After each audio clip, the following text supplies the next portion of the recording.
Sarah Mitchell stood in the freezing darkness, her 8-year-old daughter shivering beside her, staring at black garbage bags filled with their entire lives scattered across the porch like refuse. Victoria Sterling's words still echoed in her mind, each syllable a blade. "You were never family, Sarah. Just a waitress my son settled for." Emma's small hand squeezed hers with impossible strength. "Mommy, why doesn't Grandma love us anymore?" The question had no good answer. Snowflakes began falling through the amber glow of the porch light, swirling in the November wind that cut through Sarah's thin coat. Her fingertips brushed the folded paper hidden against her skin, tucked into her bra where no one would think to search. Michael's handwriting, GPS coordinates, a cabin built into a hillside 40 miles north. The last thing her dead husband had left her, besides grief and an $8,000 life insurance policy that wouldn't cover 3 months of rent. How did a grieving widow with $300 and a dying Honda find her way to a secret worth $225 million? 3 weeks earlier, Michael Torres had been laughing over breakfast, helping Emma glue construction paper onto poster board for a school project about family trees. He'd pointed to a faded photograph of an elderly man with weathered hands and bright eyes. "My grandfather James was fascinating," he told their daughter. "Built something special in the mountains. Someday I'll show you both." Someday had died with him. The aneurysm took Michael so fast the paramedics hadn't bothered running the sirens on the way to the hospital. 34 years old, an engineer with steady hands and a careful mind, and his brain had simply betrayed him between one heartbeat and the next. The doctor used words like instantaneous and no suffering, as though speed made death more merciful. Sarah had stood in that sterile hallway under fluorescent lights, holding Emma as the little girl sobbed into her shoulder, and thought only of the mortgage payment due in 2 weeks and the fact that she had no idea how to survive without the man who'd been her anchor since she was 22. The funeral had been strange. Victoria and Robert Sterling moved through the service like automatons, their grief performative and hollow. Victoria's embrace carried all the warmth of obligation. Robert spent most of the burial checking his phone, fingers dancing across the screen with an urgency that seemed obscene beside the open grave. Sarah had attributed it to shock, to the way people process loss in fractured ways. She'd been wrong. 2 days after they'd lowered Michael into frozen ground, Sarah had walked into a side room at the funeral home searching for tissues and found Robert crouched over Michael's belongings, his wallet, his phone, his wedding ring still in its small plastic bag. Robert's hands moved through the items with surgical precision, opening, checking, discarding. When she'd cleared her throat, he'd jumped like a man caught stealing. "Just looking for family photos," he'd said, but his face had gone pale. "For the service slideshow." The lie sat between them like a third presence. Robert had gathered the items with shaking hands and left without meeting her eyes. That night, Victoria had appeared at Sarah's apartment door with an offer wrapped in maternal concern. "You shouldn't be alone right now. Come stay with us while you figure things out." The Sterling mansion rose from Pinewood Heights like something from another century, all marble floors and crystal chandeliers, and a grand staircase that curved toward the second floor where guest rooms awaited. They'd given Sarah and Emma a room at the far end of the hall, isolated from the family quarters, and Sarah had thought it was privacy when it was really quarantine. The kindness evaporated within days. Victoria refused to let Emma play in certain rooms, the study, the library, Robert's office, snapping when the little girl's curiosity led her toward closed doors. Comments began dropping into conversation like stones into still water. Single mothers struggle so much these days. Limited options for someone in your position. The word options hung in the air with the weight of a threat Sarah couldn't quite parse. Robert grew worse. He locked himself in his study for hours at a time, emerging only for silent dinners where he pushed food around his plate and stared at nothing. One morning, Sarah found him rifling through her purse in the front hallway, his hands buried among her wallet and keys and Emma's hair ties.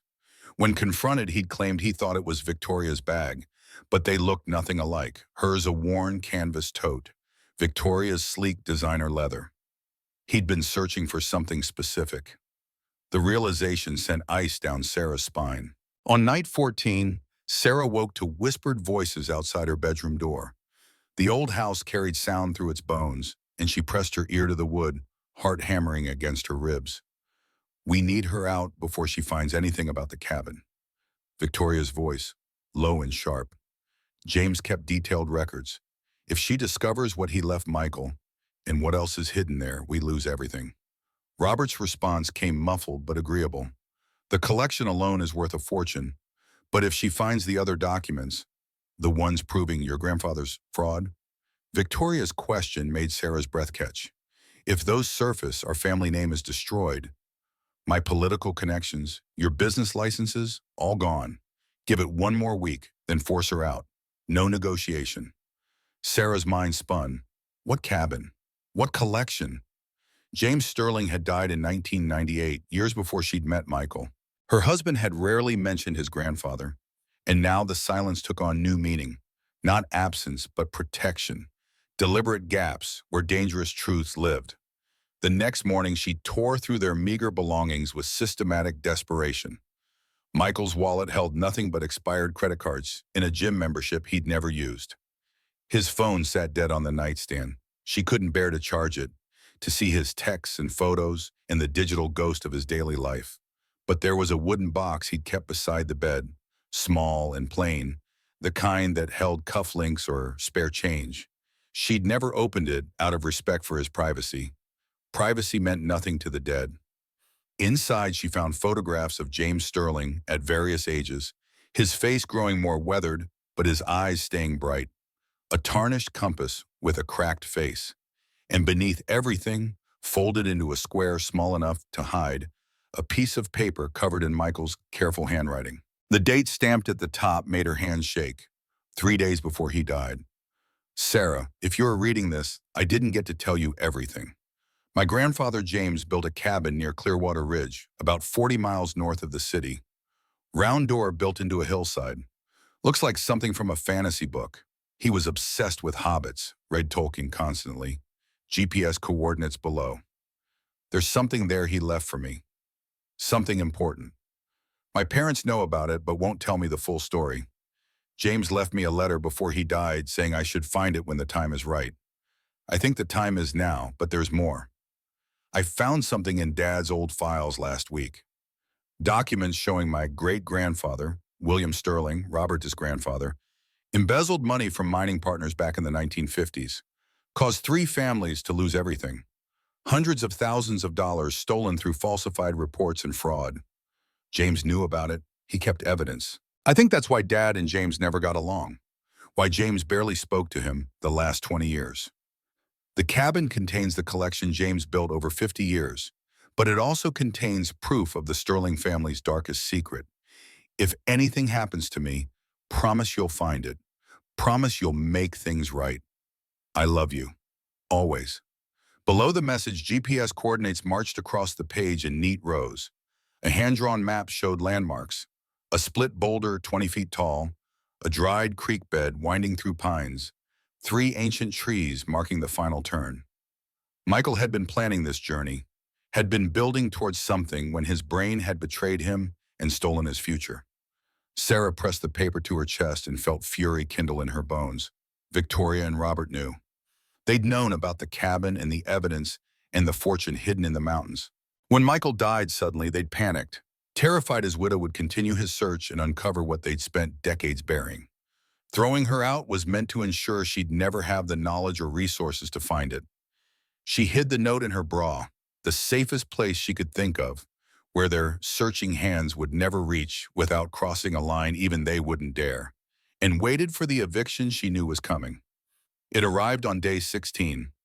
Sarah returned from walking Emma to the bus stop to find all their belongings heaped on the front porch in black garbage bags, the kind meant for yard waste and broken things. Victoria stood in the doorway with her arms crossed and her face set in an expression of cold finality. Robert lurked behind her, unable to meet Sarah's eyes, his cowardice written in every line of his hunched shoulders. What is this? You need to leave. Victoria's voice carried no inflection, flat and final as a judge's gavel. Tonight. This arrangement isn't working out. Not working out? Sarah heard her own voice rise, felt Emma's absence like a blessing 3 hours before the bus brought her home, 3 hours to spare her this cruelty. Margaret, we're family. Michael was your son. Emma is your granddaughter. Michael is dead. The words hit like a slap. Victoria's face remained impassive, carved from ice and old money and contempt that ran generations deep. And you were never really family, Sarah. You were a waitress when he met you. Barely educated, no family money, nothing to offer. He married beneath himself, and now that he's gone, there's no reason for you to be here. The cruelty of it stole Sarah's breath. How can you say that? We just buried him. Emma needs stability, family, support. Emma will be fine. Children are resilient, but you need to understand something. Victoria took a step forward, and Sarah saw fear beneath the ice. The same fear that had driven them to search her belongings and whisper behind closed doors. Whatever Michael promised you, whatever expectations you have, they're not going to be met. The family assets, the business, everything Robert built. None of that concerns you.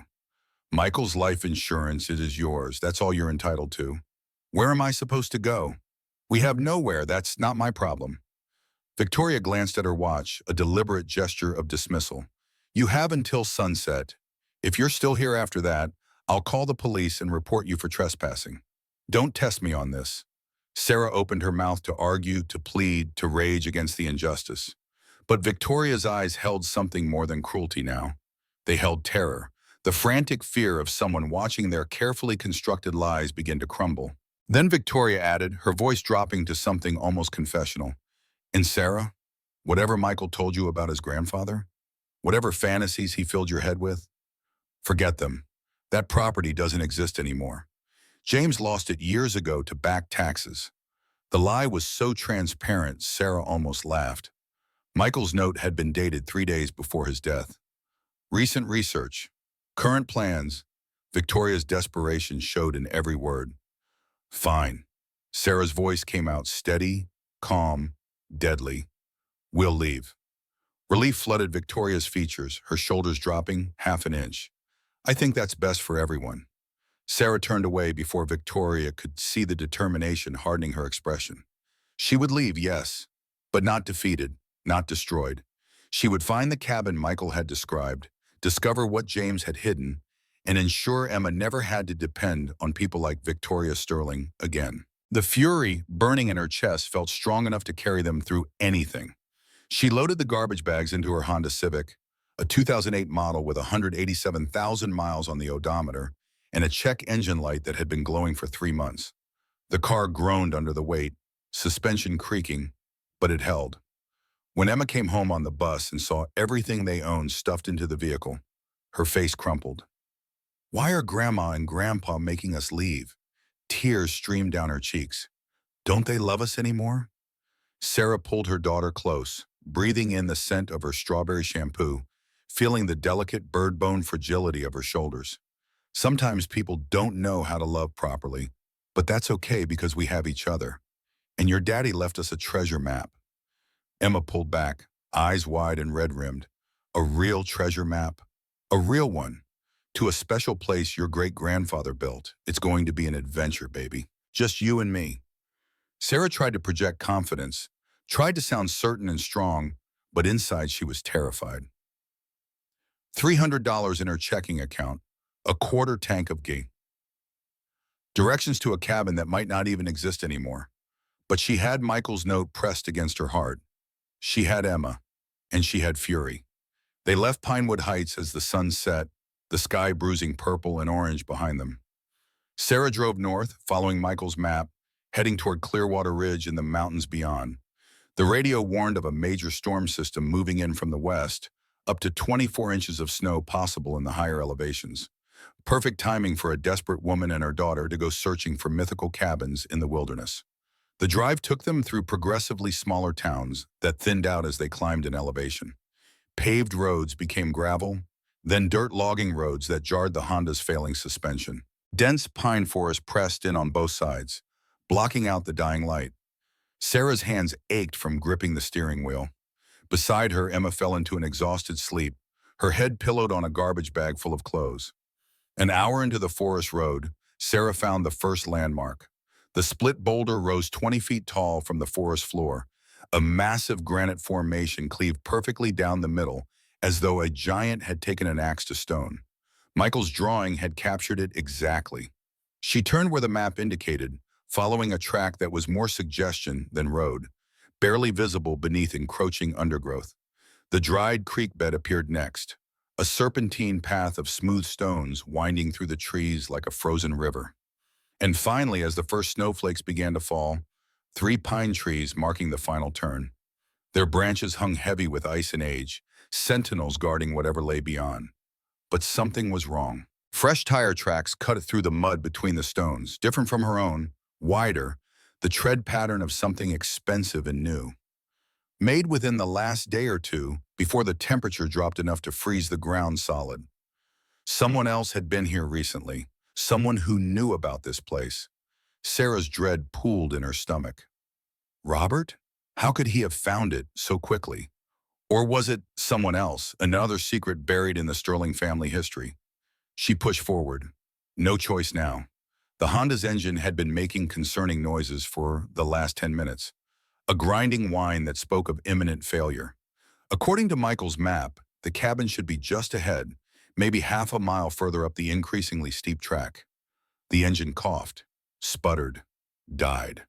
Sarah turned the key frantically, pumping the gas pedal. The starter ground and ground, growing weaker with each attempt. Outside, snow accumulated on the windshield with terrifying speed, already obscuring the view. The temperature had dropped to well below freezing. She could feel it seeping through the car's thin walls, stealing warmth with greedy fingers. The car was dead. They were still half a mile from coordinates that might lead to nothing. Emma woke to the silence, confused and groggy. Why did we stop? The car broke down. Sarah kept her voice steady through force of will. But we're close, honey. Really close. Can you be brave for me? Will the cabin be warm? I hope so, baby. I really hope so. Sarah bundled Emma in layers, 2 sweaters, Michael's old jacket that swallowed the little girl whole, a knit hat, mismatched gloves. She dressed herself similarly, pulling on everything warm she could find until she could barely move. The backpack got filled with essentials, more clothes, the few snacks they had left, a flashlight, matches, blankets, Michael's note, the $300 in cash. Everything else would have to stay in the car. If they survived the night, she could come back for it. If they didn't, it wouldn't matter. They set out into the storm on foot, Sarah holding Emma's hand in a grip tight enough to bruise. The flashlight beam barely cut through the swirling snow, illuminating only a few feet ahead. The cold was brutal, stealing breath and numbing exposed skin within minutes. Sarah's lungs burned with each inhalation. Emma whimpered but kept moving, kept trusting her mother to lead them somewhere safe. The terrain grew steeper, climbing toward the ridge Michael's map indicated. Sarah's thighs screamed with effort. When the drifts grew too deep for Emma's short legs, Sarah half carried her, staggering under the weight but refusing to stop. Time became meaningless in the white darkness. They could have been walking for 20 minutes or 2 hours. Sarah only knew they had to keep moving or they would freeze to death in these woods. 20 minutes in, or maybe it was 40, Emma stumbled and fell hard into a snowdrift. Sarah pulled her up, brushing ice from her face, and then froze absolutely still. 30 feet ahead, barely visible through the storm, a mountain lion watched them. The big cat sat on her haunches, ears forward, tail twitching. Female, probably 7 feet from nose to tail, lean from winter's hunger. Sarah's heart slammed against her ribs. Every nature documentary she'd ever half-watched scrolled through her mind. Don't run. Make yourself big. Make noise. She reached slowly for the flashlight, keeping her eyes on the lion. Emma had gone silent with instinctive terror. Sarah raised her arms, making herself as large as possible, and screamed into the storm. A raw, primal sound torn from somewhere deep. The lion's ears flicked back. She rose to her feet in one fluid motion, muscles sliding beneath golden fur. Sarah screamed again, waving the flashlight, stomping her feet. Emma, stay behind me. For 10 seconds that stretched into eternity, the lion watched them. Then, with the liquid grace of apex predators, she turned and melted into the trees, vanishing as though she'd never existed at all. Sarah's knees shook so hard she nearly fell. Her breath came in ragged gasps that had nothing to do with the cold. That close. They'd been that close to death, and only luck and noise had saved them. She picked Emma up bodily and staggered forward. No more stops. They reached the cabin, or they died trying. Her vision began to narrow, tunnel-like, as hypothermia started its slow work. One foot forward, then another. Mechanical movement, Emma's weight in her arms, the flashlight beam dancing across endless white. When the light caught something that didn't belong in the natural landscape, Sarah almost didn't believe it. A curve of wood, a round shape pressed into the hillside, barely visible beneath accumulated snow and ice. She forced herself forward on legs that no longer felt like her own. The shape resolved into something extraordinary. A round, wooden door, weathered but solid, set into a stone archway built directly into the hillside. The door stood maybe 4 feet tall, forcing anyone entering to stoop. Riverstones surrounded it in careful patterns, mortared together with obvious craftsmanship. Above the door, partially obscured by snow, someone had carved words into the wooden lintel. James's Haven, built 1972. This was it, Michael's grandfather's cabin, the Hobbit house built in the mountains. Sarah set Emma down on shaking legs and approached the door with hands that had gone numb. A simple iron latch held it closed. When she lifted it, the mechanism moved smoothly despite decades of exposure. The door resisted at first, ice sealing its edges, but Sarah threw her weight against it and felt it give way with a groan of old wood.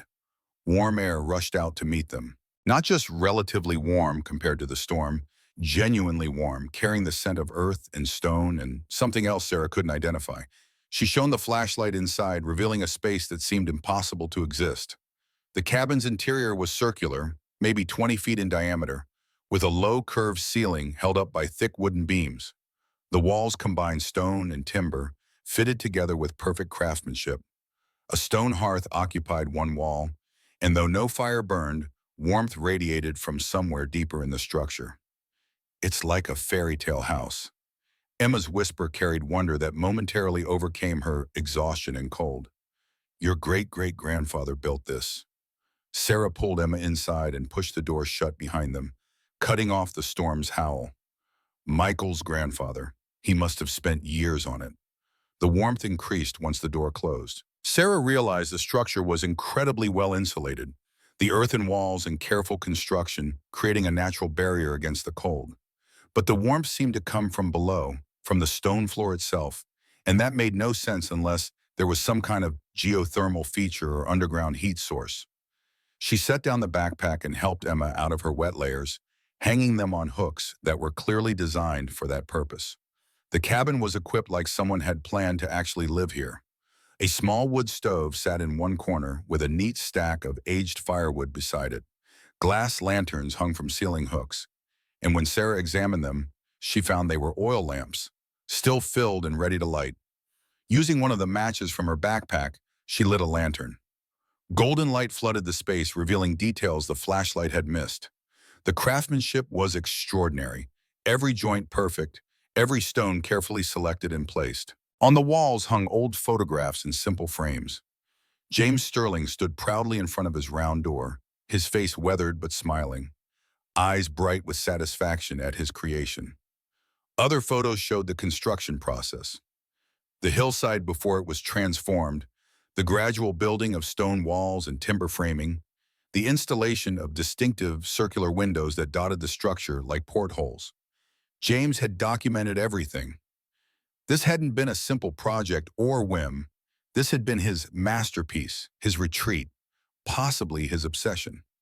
Emma explored the shelves while Sarah lit more lanterns, pushing back the shadows. Books filled one entire section, many of them Tolkien's works, as Michael had mentioned. Multiple editions of The Hobbit and The Lord of the Rings, their pages worn from repeated reading. But there were other books too, journals bound in leather, ledgers with numbers and dates filling every page. Maps of the surrounding mountains with notations in careful handwriting. Sarah pulled one of the journals down and opened it to a random page. James's handwriting covered the paper in neat rows, entries dated from the 1970s, chronicling his days in the cabin, his explorations of the surrounding wilderness, and occasional cryptic references. The collection, preserving what matters, protecting the legacy, documenting the truth about 1952. What had happened in 1952? Michael's note mentioned William Sterling's fraud in the 1950s. James had been documenting something, keeping records of family crimes. Mom, there's something under here. Emma knelt beside a braided rug in the center of the floor, examining it with unusual interest. Sarah joined her daughter, and together they rolled back the rug, revealing smooth floorboards beneath. But Emma was right. There was something different about one section. A rectangular outline was barely visible, and when Sarah ran her fingers along the edges, she found a recessed iron ring that lifted when she pulled. A trapdoor. Hidden beneath the rug in the center of James's hobbit cabin was a trapdoor, and when Sarah lifted it, warm air rushed up from below, warmer than the cabin itself, almost tropical in contrast to the winter storm raging outside. Stone steps descended in a tight spiral, carved directly through what appeared to be massive tree roots, their surfaces smooth from age and use. The lantern light couldn't reach the bottom, but Sarah could hear something below, a faint mechanical hum like old machinery still faithfully performing whatever function it had been designed for. Should we go down? Emma's voice mixed fear and excitement in equal measure. Sarah's every instinct screamed caution. They were alone, exhausted, in a structure they had just discovered. Going deeper seemed reckless, but Michael's note echoed in her memory. Something important, something that could change everything, make things right. And Victoria's fear, her desperation to get Sarah away from here before she could search, suggested whatever lay below was significant, worth risking death in a blizzard to keep hidden. Stay close to me, Sarah took Emma's hand firmly. If I say we stop, understand? Emma nodded solemnly, and together they began descending the spiral staircase. The stone steps were worn smooth in the center, where James's feet had tread repeatedly over decades. The walls around them were a fascinating mix of carved stone and massive tree roots, some as thick as Sarah's torso, woven together in patterns that seemed almost intentional, as if the trees themselves had been trained to grow in specific directions, creating living architecture. The descent seemed to go on forever, down and down in a tightening spiral that made Sarah dizzy. Her lantern threw wild shadows that danced across root and stone. The air grew warmer and drier. The mechanical hum she'd heard from above resolved into the sound of old electric lights, the kind that buzzed constantly, their ballast vibrating with age. Finally, after what Sarah estimated was at least 40 feet of descent, the staircase opened into a chamber that stole her breath. She stopped so abruptly that Emma bumped into her from behind, but Sarah barely noticed. She was staring at something that shouldn't exist, something impossible, something that made her understand exactly why Victoria and Robert had been so desperate to keep her away. The chamber was enormous, easily 50 feet across and 20 feet high. The ceiling formed by a massive network of tree roots woven together so tightly they seemed like living architecture. Those roots were the source of the warmth, she realized, conducting heat from deep within the earth through some geological quirk, keeping this space at a constant, comfortable temperature despite the winter above. But it wasn't the architecture that made Sarah's knees weak. It was what filled the chamber. Wooden crates were stacked along the walls, dozens of them, maybe hundreds, each bearing markings and dates. Metal lockboxes sat on shelves carved directly into the stone walls. Filing cabinets lined one section, their drawers labeled with years and categories. And in the center of it all, protected by what appeared to be a reinforced glass case, stood a collection that made Sarah's mind reel. Gold bars stacked in neat rows, on their surfaces gleaming in the electric light. Wooden boxes filled with what looked like gemstones, their facets catching and throwing colored light across the chamber. Old coins in protective sleeves, their denominations and origins carefully labeled. Artifacts that appeared ancient, pottery and metalwork and carved objects Sarah couldn't begin to identify. And everywhere documents, papers in protective folders, certificates and deeds and official-looking paperwork organized with obsessive precision. A desk stood beside the glass case, and on it lay an open ledger, the pages covered in James's handwriting. Sarah approached it with shaking hands and read the page currently displayed, dated just weeks before James died in 1998. Final accounting, October 15, 1998. Total collection value as of this date, estimated $195 million, comprised of the following: $43.6 million in gold bullion, acquired 1965 through 1989. 78.2 million in gemstones, primarily emeralds, sapphires, and uncut diamonds. 32.1 million in historical artifacts, legally acquired from estate sales and private collections. 41.1 million in property deeds, mineral rights, and land holdings in 6 western states. All items cataloged, all provenance documented, all legal according to the laws of acquisition at time of purchase. This is my legacy, built over 50 years of careful investment and preservation. It belongs to my family, to be discovered when they're ready, when they need it most. I leave this to my grandson Michael, trusting he will know what to do when the time comes. The deed to this property, legally separate from my estate, is in drawer 7. The cabin and all it contains is his, free and clear, beyond reach of those who would squander it or suppress the truth. Sarah read the passage 3 times, each word sinking in deeper with every repetition. $195 million. James Sterling, the quiet grandfather Michael rarely mentioned, had amassed a fortune in this hidden chamber beneath his hobbit cabin. Not through theft or illegal means, but through decades of careful collecting, investing, and preserving. And he'd left it for Michael, knowing that his own son Robert couldn't be trusted with it. That's why Victoria and Robert were so desperate. They knew or suspected that James had hidden wealth somewhere. They knew Michael had been researching his grandfather's property, had found clues, had been planning to search this place. And when Michael died suddenly, they feared Sarah would continue his quest and discover what they wanted for themselves. Throwing her out, making her destitute and desperate, was meant to ensure she'd never have the resources or knowledge to find this place. But they'd underestimated her. They'd underestimated Michael's love and foresight in leaving that note.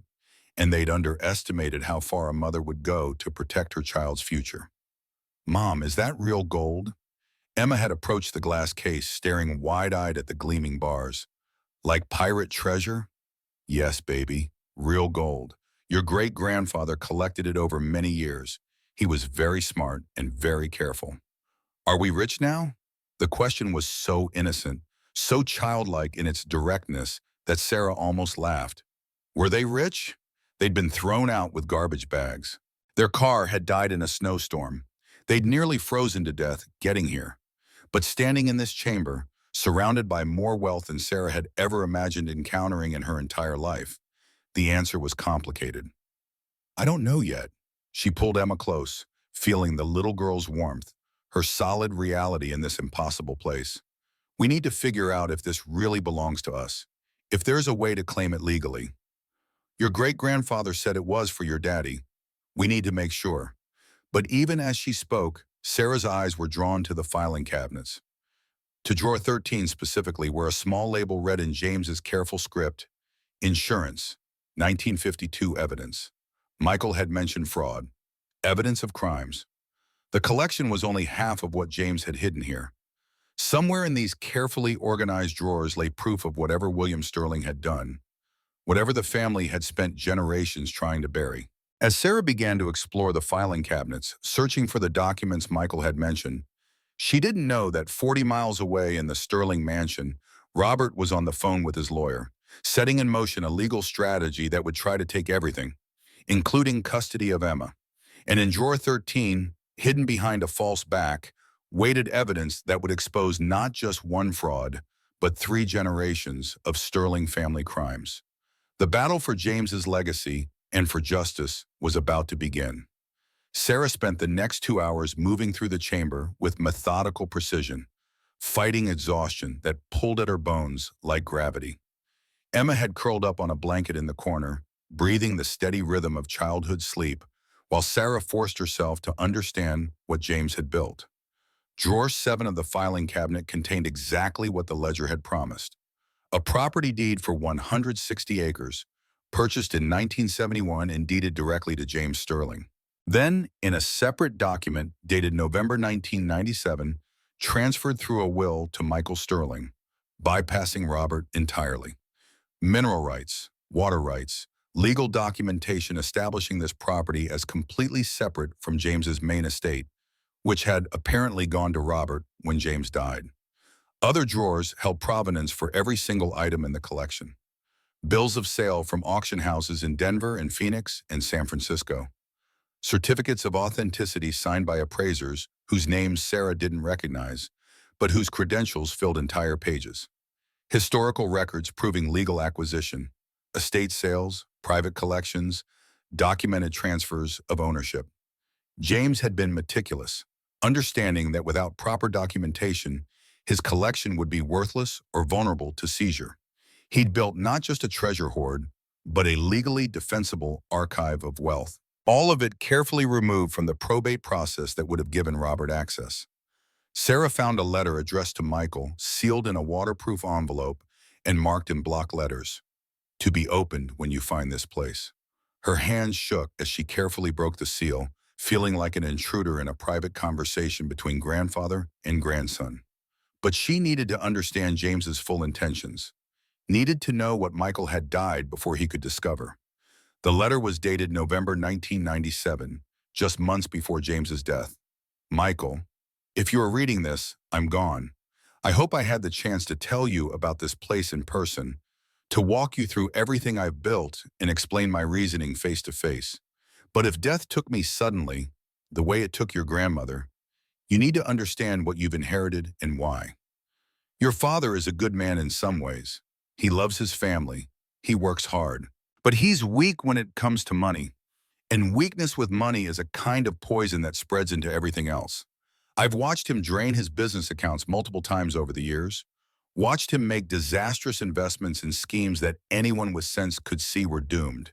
He values appearance over substance, the facade of wealth over its careful cultivation. If I leave this collection to him through normal channels, it will be gone within a decade, squandered on bad investments in maintaining a lifestyle he can't actually afford. But you're different. You think about the future. You married a woman you love rather than a woman your mother approved of, and that shows courage. You're building a family on a foundation of love rather than money, and that makes me proud in ways I can't adequately express. This collection is my life's work, 50 years of finding beautiful things, rare things, valuable things, and preserving them. I want you to have it. I want you to use it to build security for your family, to give your children opportunities, to live without the constant financial stress I know you have been facing. The cabin is legally yours now. I've arranged the paperwork carefully, consulted lawyers without telling them why, made sure this property passed directly to you outside my primary estate. Your father doesn't know about this place, not really, though I suspect he's heard rumors over the years. But Michael, there's something else you need to know, something that's haunted me since I discovered dead. In 1952, your great-grandfather, my father, William Sterling, embezzled $840,000 from 3 mining partners. Their names were Thomas Chen, Daniel Murphy, Eo Murphy, and Luis Rodriguez. William falsified assay reports showing the Red Mountain mine had played out when in fact it was rich in silver ore worth millions. He bought out their shares for $200 total, claiming he was being generous by taking the worthless property off their hands. Those 3 families lost everything: their homes, their savings, their futures. The Chen family ended up in a boarding house in Denver. Murphy's wife died from pneumonia because they couldn't afford a doctor. Rodriguez moved his family to California and worked in the fields for the rest of his life, never recovering from the shame of what he thought was his own failure. But it wasn't failure, it was theft. Deliberate, calculated fraud. I discovered this in '95 when I was researching our family history for your grandmother's genealogy project. I found William's personal ledger hidden in the Sterling family vault. He documented everything with the arrogance of a man who never imagined anyone would dare to check his work or question his integrity. I tracked down the descendants of those 3 families. 2 are still in the area. Frank Murphy is a forest ranger now, works out of Clearwater Ridge. Patricia Chen became a lawyer in Denver. The Rodriguez family moved to California, but I have contact information for the grandchildren. I've set aside funds for restitution, $5 million for each family, separate from this collection. The money is in trust accounts that can only be accessed when you verify your identity and execute the distribution. Legal documents are in drawer 13. Your father knows I found out about William's fraud. That's why he tried to have me declared mentally incompetent in October of '97. He wanted control of my assets before I could expose the truth or make restitution. He hired doctors to evaluate me, started conservatorship proceedings, claimed I was senile and making irrational decisions. That's when I knew this collection had to be protected from him absolutely. That's when I restructured everything to ensure it passed to you. Use this wealth wisely, build something good with it, and Michael, make things right, give those families what they're owed. It won't undo the past, but it's justice, and justice matters even 70 years later. Know that I loved you. Know that I trusted you with my legacy because you're the only one who would truly understand its value, not just the money, but the responsibility that comes with it. Your grandfather, James. Sarah read the letter twice, tears streaming down her face. The weight of it settled in her chest like a stone. This wasn't just about inheritance or securing Emma's future. This was about justice for families destroyed by greed. James had discovered a crime buried for 4 decades, and instead of protecting the family name, he'd chosen to make it right. And Frank Murphy, the ranger who would eventually help them, was a descendant of one of the fraud victims. Patricia Chen, the lawyer Sarah would need, was another. They had been wronged by the Sterling family, and James had tried to compensate them even though the crime had been committed by his own father. No wonder Robert was desperate to keep this hidden. If the truth surfaced, it wouldn't just cost him money. It would destroy the Sterling family reputation entirely. Victoria's political connections would evaporate. Robert's business licenses would be questioned. Everything they'd built on the foundation of William Sterling's stolen fortune would crumble. Sarah moved to drawer 13, the one labeled insurance, 1952 evidence. Inside, behind a false back that took her several minutes to discover, sat a sealed metal box. The lock was simple, designed to keep out casual curiosity rather than determined investigation. She forced it open with a screwdriver from James's tool shelf. William Sterling's personal ledger sat inside, bound in cracked leather, the pages yellowed with age. Sarah opened it carefully, reading entries written in neat script that documented fraud with the casual confidence of a man who believed he would never be caught. March 15, 1952. Falsified new assay reports showing minimal silver content. Cost me $400 to bribe the assayer, but worth it. Chen, Murphy, and Rodriguez now believe the mine is worthless. April 2nd, 1952. Offered to buy out their shares. Made it seem like I was doing them a favor by taking the burden off their hands. They were pathetically grateful. Paid them $200 for stakes worth at least $800,000. April 30th, 1952. Mine is producing beautifully. Projected profit over 5 years. 2.8 million. They'll never know what they lost. The entries continued for pages, documenting William's satisfaction with his own cleverness, his contempt for the partners he'd betrayed. Sarah felt nauseous reading them. Beside the ledger, James had placed modern documents, legal paperwork establishing the restitution trust funds, contact information for the descendants, a letter to be delivered to an attorney upon Michael's discovery of the chamber. Everything prepared, everything ready for Michael to execute the plan James had built. But Michael had died before he could. Now it fell to Sarah, his unfinished business, his grandfather's desperate attempt at redemption. Morning came late to the mountains. Sarah woke stiff and cold despite the chamber's warmth, her body protesting every movement. Emma was already awake, exploring the shelves with careful curiosity. Sarah heated canned beans and peaches over the wood stove in the cabin above, food from James's emergency supplies that were decades old but still sealed and safe. The storm had passed during the night, leaving the world buried under 2 feet of fresh snow. Weak sunlight streamed through the circular windows, turning the cabin into something from a storybook. Emma's face held wonder that seemed impossible after everything they'd been through. "We're really here," the little girl's voice carried disbelief and hope in equal measure. "I thought maybe I dreamed it." "We're really here." Sarah pulled her daughter close, breathing in the scent of her hair. "And today we figure out what to do next." The immediate problem was transportation. Their Honda sat dead a half-mile down the mountain road, useless without a new transmission. Sarah had no way to retrieve their remaining belongings or reach civilization without help.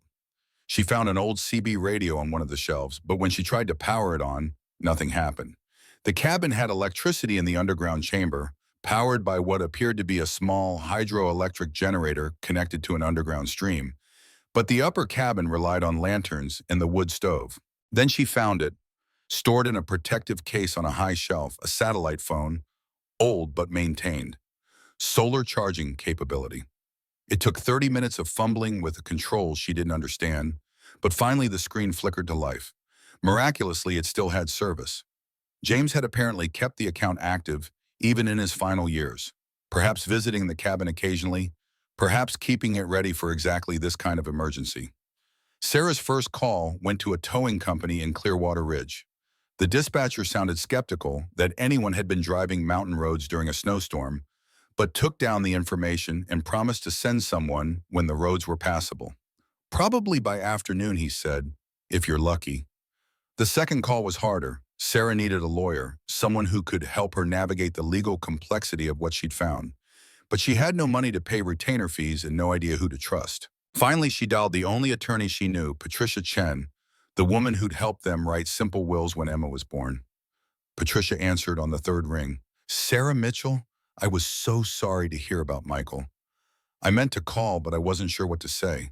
Thank you. Sarah's throat tightened. Patricia, I need help, legal help. It's complicated and probably expensive, and I don't have money right now, but I think I have something valuable enough to make it worth your time. She explained carefully, the cabin, the property deed, the collection below, James's letter.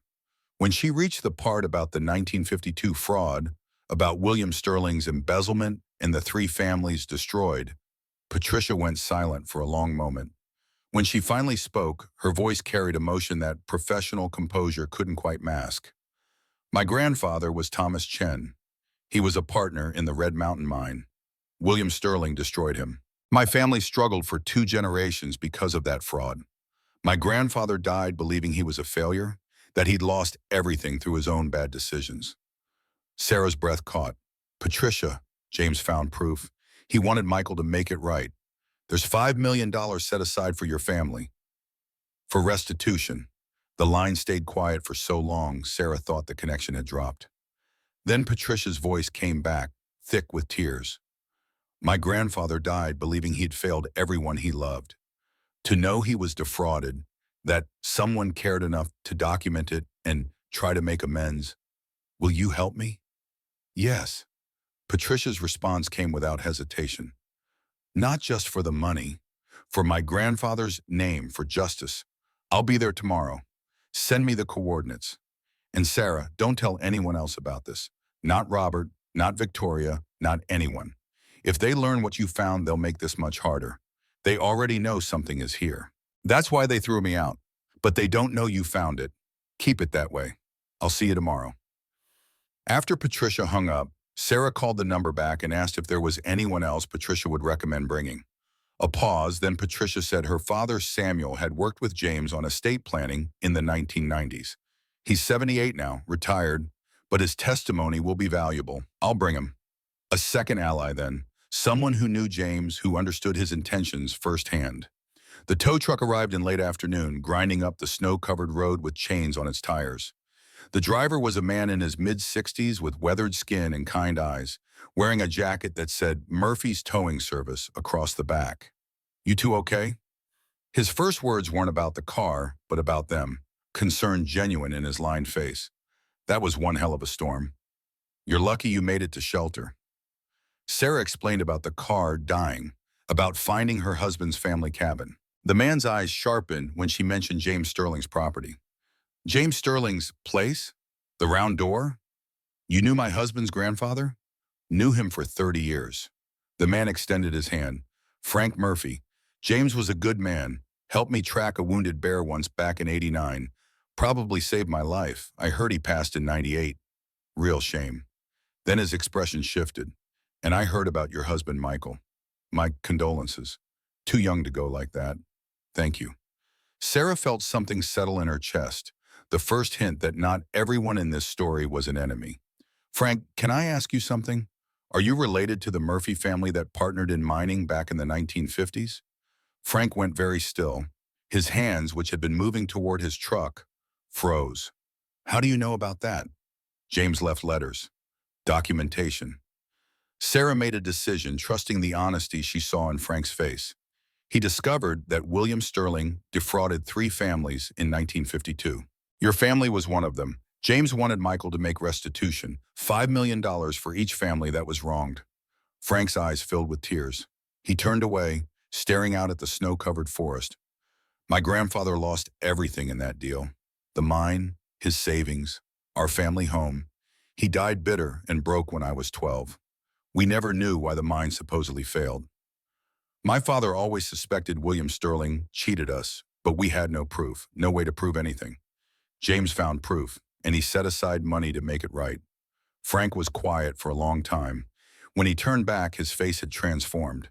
Not just grief, but something harder, something that looked like vindication. What do you need? Help. Sarah gestured toward the dead Honda.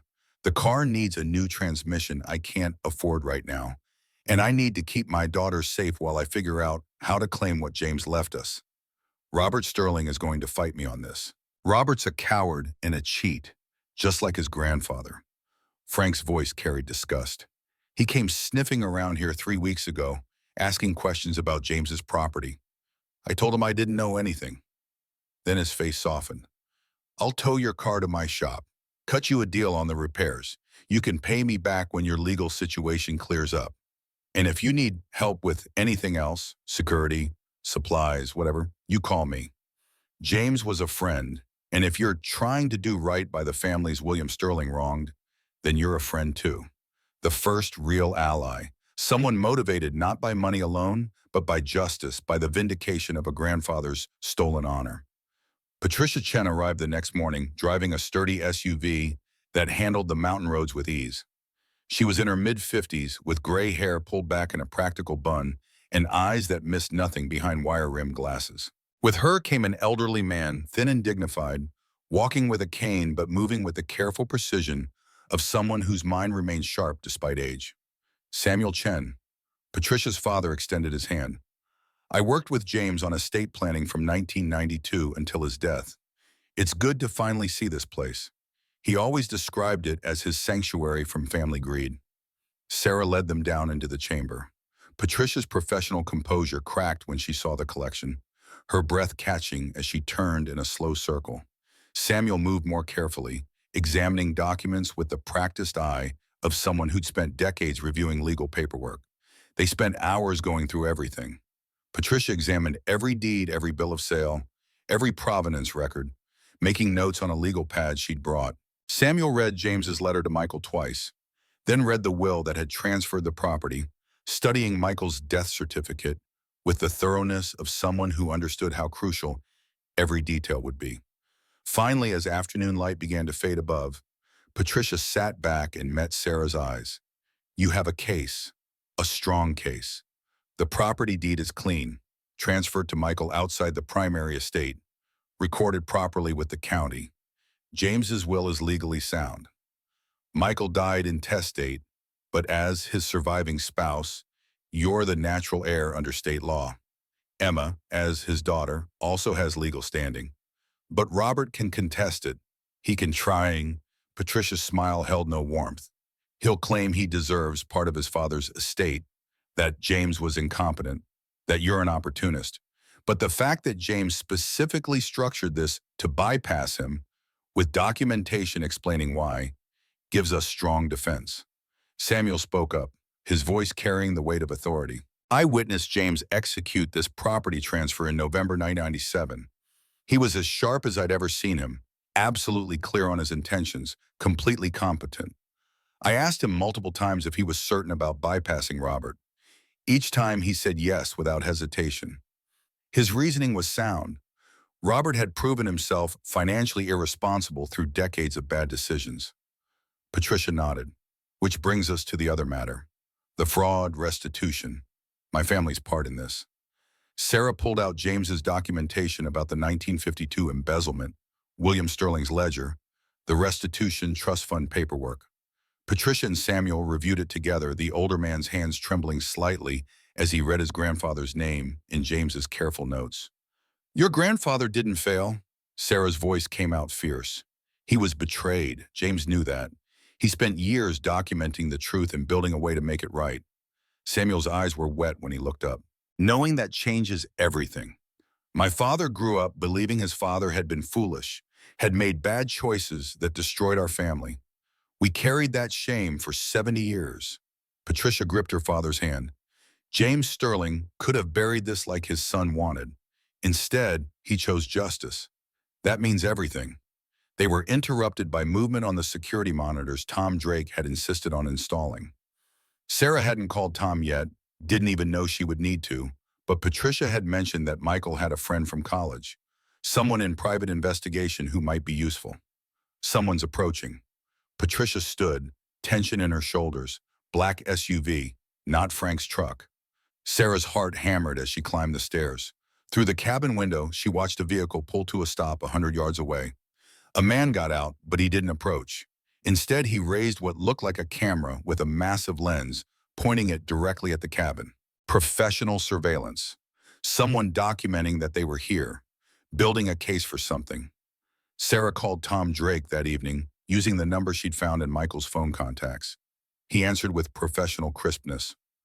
Drake, Tom? This is Sarah Mitchell, Michael's wife. The pause stretched long enough that Sarah thought he might not remember. Then his voice changed, softening with something that sounded like old grief. Sarah, Jesus, I heard about Michael. I'm so sorry. I should have called. I didn't know what to say. It's okay. Sarah gripped the satellite phone tighter. Tom, I need help. Michael left me information about his grandfather's cabin. I found it, but I think his father is watching me, trying to build a case to take it away. I'm alone with my daughter and I'm scared. Where are you? She gave him the coordinates. Tom went quiet then. That's 40 miles from me. I can be there by morning. Don't open the door for anyone until I arrive. Do you have weapons? Kitchen knives. That's it. Better than nothing. Keep the phone charged. Call 911 if anyone approaches before I get there. He paused. Sarah, Michael mentioned his grandfather once. Said James had left something important, that he'd explain when the time was right. Is this connected to that? Yes, there's something here, something valuable. And I think Robert Sterling wants to take it. Then we protect it. Tom's voice carried the kind of certainty that came from military training. Michael trusted you completely. If he left you that information, he meant for you to have it. I'll help you keep it safe. See you at dawn. Sarah barely slept that night, watching the monitors Tom had somehow set up remotely, walking them through the installation process over the phone. The cameras showed nothing but darkness and falling snow. But the knowledge that someone was out there watching and planning kept her nerves raw. Tom Drake arrived just after sunrise, driving a reinforced 4x4 truck. He was tall and lean, maybe 36, with short dark hair and weathered features that spoke of time spent outdoors. He moved with military precision, scanning the area before approaching the door. Sarah Mitchell? That's me. Sarah opened the door cautiously, Emma hiding behind her legs. Thank you for coming. Tom entered, immediately assessing the space. Good structure. Defensible. Single entrance is the advantage. He noticed the trap door, raised his eyebrows. Underground section? That's where James left the collection. Show me. Sarah led him down the spiral staircase. Tom's controlled facade cracked when he saw the chamber, letting out a low whistle. Holy shit. This is real. All of it. He examined the gold bars, the gemstone boxes, the filing cabinets full of documentation. Read James's ledger, the letter to Michael. Finally turned to Sarah with new understanding. You know what you have here? James estimated $195 million in 1998. More now. Gold prices have tripled. This is $250 million. Easy. Tom's jaw tightened. And Robert Sterling wants it. Yes, Sarah showed him the surveillance footage from the day before. Someone was here, photographing the cabin. Tom studied the footage, took screenshots, ran the license plate through what he called his contacts. 20 minutes later, he had an answer. Vehicle registered to Sterling Security LLC. That's Robert's company. He's building documentation that you're occupying the property, probably planning to claim you're trespassing or squatting. Can he do that? He can try. Patricia's voice came from behind them. She'd arrived with Samuel while Tom was investigating. But we have law on our side, and more importantly, We have James's own words explaining his intentions. Tom assessed Patricia and Samuel quickly, then nodded. You're the lawyer? Patricia Chen. This is my father Samuel, who worked with James on estate planning. And you are? Thomas Drake, Michael's college roommate, currently private investigator. Here to make sure Robert doesn't try anything stupid. Patricia smiled grimly. Then we're all on the same page. Let me bring you up to speed on the legal strategy. They spent the afternoon preparing. Patricia filed probate paperwork for Michael's estate, establishing Sarah as surviving spouse and executor. She claimed the 160-acre property, including the cabin, as part of that estate. Tom installed a full security system, cameras, motion sensors, alarms connected to his phone. Frank brought supplies and showed Sarah how to operate the backup generator Tom had recommended. Samuel reviewed every document in the filing cabinets, confirming legal soundness. Everything properly notarized, witnessed, dated. James's will ironclad. The property transfer to Michael executed in 1997 and recorded with the county. Michael's death certificate proving intestate death. Under state law, the property passed to Sarah as surviving spouse and to Emma as descendant. Robert can contest. Patricia was clear about that. He'll claim he deserves part of his father's estate. But the burden of proof is on him to show the will was invalid. And we have Samuel's testimony that James was completely competent when executing the transfer. 2 days later, the cease and desist letter arrived. Thickened envelope, expensive law firm letterhead. Sterling and Marks LLP out of Denver. Sarah's hands shook as she opened it. The letter demanded she immediately vacate Sterling family property, claimed she was unlawfully occupying private land, threatened legal action and criminal trespassing charges if she didn't surrender all claims to James Sterling's estate within 10 business days. The fury that rose in Sarah's chest tasted like metal. Sterling family property, as if she and Emma weren't Sterling's, as if Michael's blood didn't run in their daughter's veins. But Patricia just smiled when Sarah showed her the letter. Let him threaten. We have law on our side. More importantly, we have James's own words explaining why he didn't trust Robert with his legacy. Tom was grimmer. This is opening move. He's assembling a team. It'll get worse. How much worse? We'll find out. Tom pointed to the cameras. But we'll document everything. If he tries anything illegal, we'll have evidence. The next morning, Sarah received a call from a woman identifying herself as a Child Protective Services investigator. Someone had filed a report claiming a woman and child were living in unheated conditions in a mountain cabin, that the child was at risk. Sarah's blood ran cold. The investigator arrived that afternoon, middle-aged, sympathetic, apologetic about the intrusion. She inspected the cabin thoroughly, noted the wood stove keeping it warm, the stocked shelves, Emma's healthy appearance. The little girl was playing with picture books Sarah had found among James's belongings, clearly comfortable and safe. Ma'am, this is clearly a false report. The investigator closed her tablet. Your daughter is fine, your home is appropriate, but I have to document that the call came in. For the record, whoever filed this was either mistaken or deliberately trying to cause you problems. After she left, Sarah stood shaking with rage. Robert called CPS. He's trying to take Emma. Patricia nodded grimly. Classic intimidation tactic. He can't get the property, so he's trying to prove you're an unfit parent. If he gets custody of Emma, he controls her inheritance until she's 18. Tom's face went hard. That's not happening. We document everything from here on out. Every interaction, every threat, every attempt to interfere. A week later, Emma came home from school upset. Mommy, why did Grandma come to my school? Sarah's world tilted. What? Emma's voice trembled. She was there at pickup, tried to talk to me, said she misses me, wants me to come visit, said you're keeping me away from her. The teacher wouldn't let her take me. She said only you can pick me up. Sarah called the school immediately. The principal confirmed that Victoria Sterling had attempted to sign Emma out, claiming a family emergency. We refused per your instructions. We've flagged her in our system. She won't get through again. That night, Sarah's phone buzzed with a text from an unknown number. You're in over your head. Michael would want Emma with family who can provide for her. Sign over custody voluntarily and we'll drop all claims to the property. Otherwise, this gets ugly.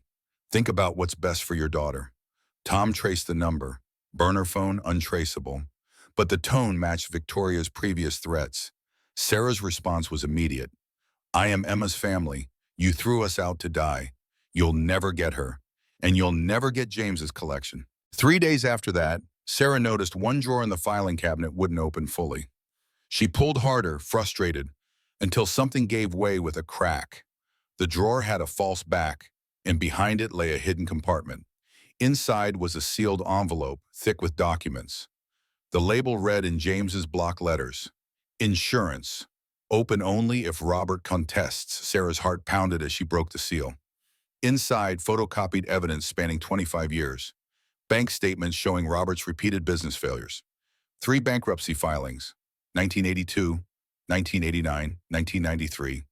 Records of loans from James totaling $780,000, never repaid.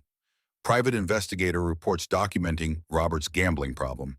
Casino receipts, debts owed to multiple creditors. And most damning, the full legal paperwork Robert had filed in October 1997, attempting to have James declared mentally incompetent. Doctor evaluations Robert had commissioned, clearly biased. James's counter-evidence, a neurological exam showing perfect cognitive function. But what stopped Sarah's breath were the cassette tapes, 3 of them carefully labeled with dates. She found an old cassette player among James's equipment and loaded the first tape with shaking hands. The voice that came through the speaker was Robert's, younger but unmistakable. Dad, you're not thinking clearly. Let me manage your assets. You're too old for financial decisions. Then James's voice, firm and sharp with intelligence. I'm 75, Robert, not senile, and I know exactly what you do with my money. Same thing you did with your mother's inheritance, squander it within 5 years. Robert's anger crackled through the old recording. Those were bad investments, bad choices. James's voice cut through. You make nothing but bad choices. That's why Michael gets the cabin. He's responsible. You're not. Sarah played the second tape, James speaking to someone else, presumably Samuel. I want everything documented. Robert's attempted conservatorship, his gambling debts, business failures. If he tries to contest my will after I'm gone, my grandson needs ammunition. The third tape held James talking to what sounded like a private investigator, giving instructions to document Robert's movements, his casino visits, his business meetings, building a case against his own son because he knew what would come after his death. Sarah called Patricia immediately. I found something, James's insurance policy, everything we need to destroy Robert's credibility. Patricia and Samuel came within the hour. They spent the afternoon reviewing every document, listening to every recording. Samuel's eyes filled with tears hearing James's voice after so many years. He knew. He prepared for everything. Patricia was more clinical, making methodical notes. This is extraordinary. James built a complete case against Robert 20 years ago, documented his incompetence with money, proved Robert tried to have him declared mentally unfit. We have audio recordings in James's own voice explaining his reasoning. Impossible to dispute. She organized the evidence into categories. Financial irresponsibility spanning 22 years. Proof of attempted conservatorship showing motive to hide fraud. Pattern of deception. Audio recordings demonstrating James's clear competence and explicit intentions. If Robert contests your claim, we don't just defend, we destroy him. We show the court exactly why James bypassed him, why giving him any control over this inheritance would be a betrayal of James's clear wishes. Samuel added his weight.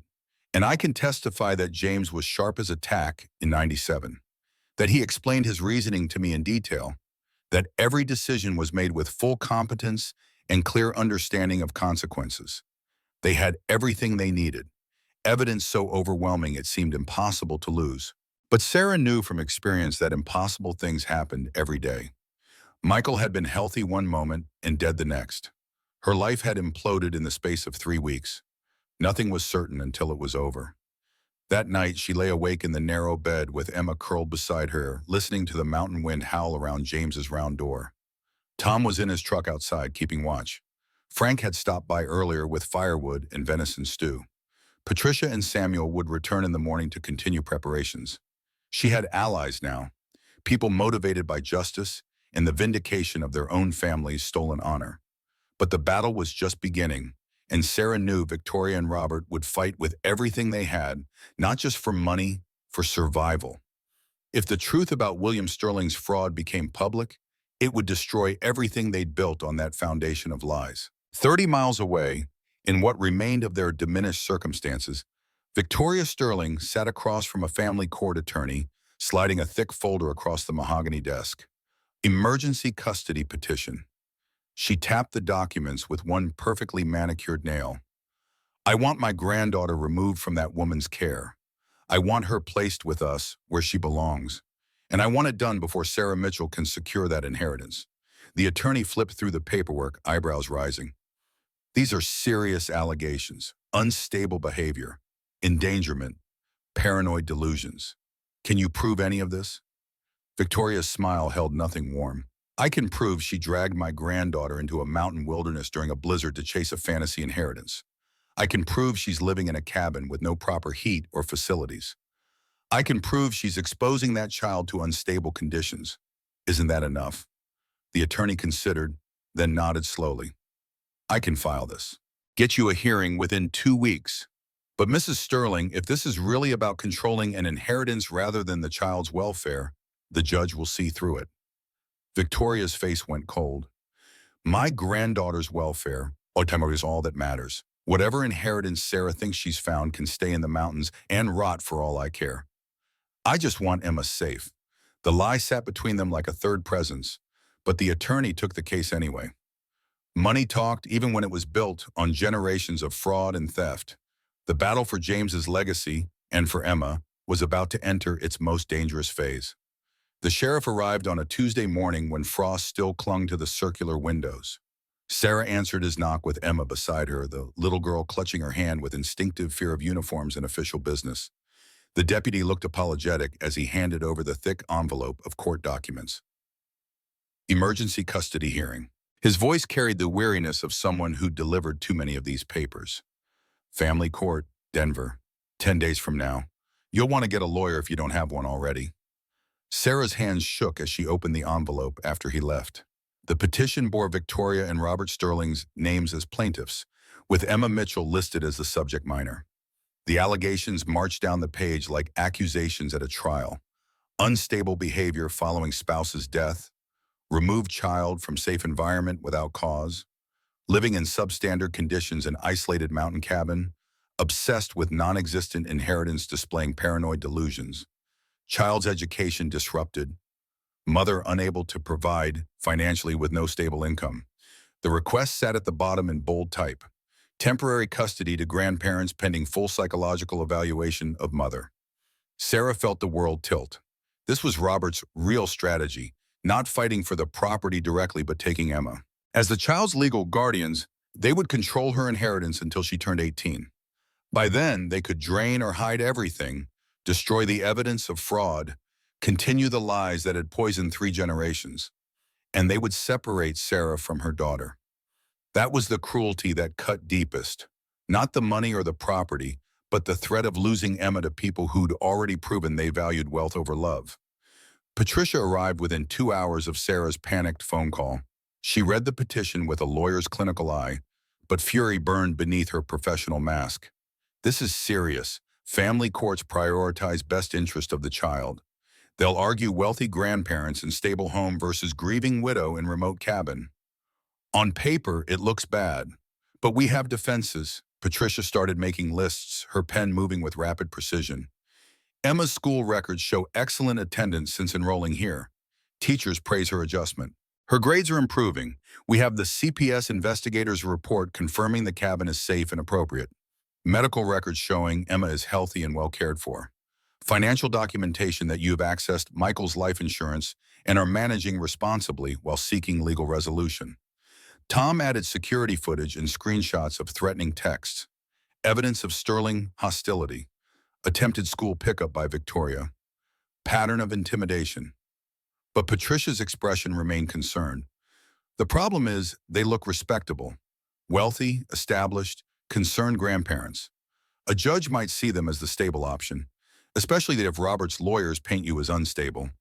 We need to show why Sarah left their home. Samuel spoke from his chair near the wood stove, his cane resting against his knee. Need to demonstrate they're the threat, not her. Patricia nodded slowly.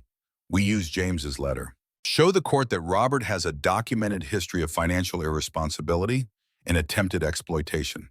That giving him any control over Emma's inheritance would betray James's explicit intentions. And we argue this isn't about custody. Tom's voice carried the certainty of someone who'd seen manipulation before. This is about money. They want Emma to control her inheritance. That's not best interest of the child. That's theft with legal paperwork. The hearing took place in a Denver courthouse that smelled of floor polish and desperation. Judge Michael Rodriguez presided, a man in his late 50s with stern features and intelligent eyes that suggested he'd seen every con and manipulation family law could produce. Sarah sat with Patricia, Emma waiting in a room down the hall with Tom. Robert and Victoria occupied the opposite table with their attorney, a sharp woman named Thornton, who wore expensive suits and an expression of calculated sympathy. Thornton presented her case with surgical precision. Your Honor, the grandparents are deeply concerned about Emma Mitchell's welfare. She displayed photographs of the Sterling mansion on a screen, marble floors, chandelier-lit rooms, manicured gardens, comfortable home, excellent school district, stable environment. Then came photos of the cabin, taken by the private investigator. The shots were deliberately unflattering, making James's Hobbit house look primitive and crude. Mrs. Mitchell, while grieving, has made concerning decisions. She removed the child from family support to an isolated location. She claims to have discovered a vast inheritance, unverified, and shows signs of delusional thinking. The grandparents only want to ensure Emma's well-being during her mother's crisis. Victoria took the stand, perfectly composed in navy blue, that suggested both authority and maternal concern. We loved Sarah like a daughter. When Michael died, we welcomed her into our home. But she became paranoid, accused us of terrible things, left suddenly with Emma in the middle of the night. We're worried she's having a breakdown. Emma needs stability while Sarah gets help. Patricia's cross-examination cut through the performance like a blade. Mrs. Sterling, why did Sarah leave your home? She chose to leave. Victoria's voice held practiced sorrow. We were heartbroken.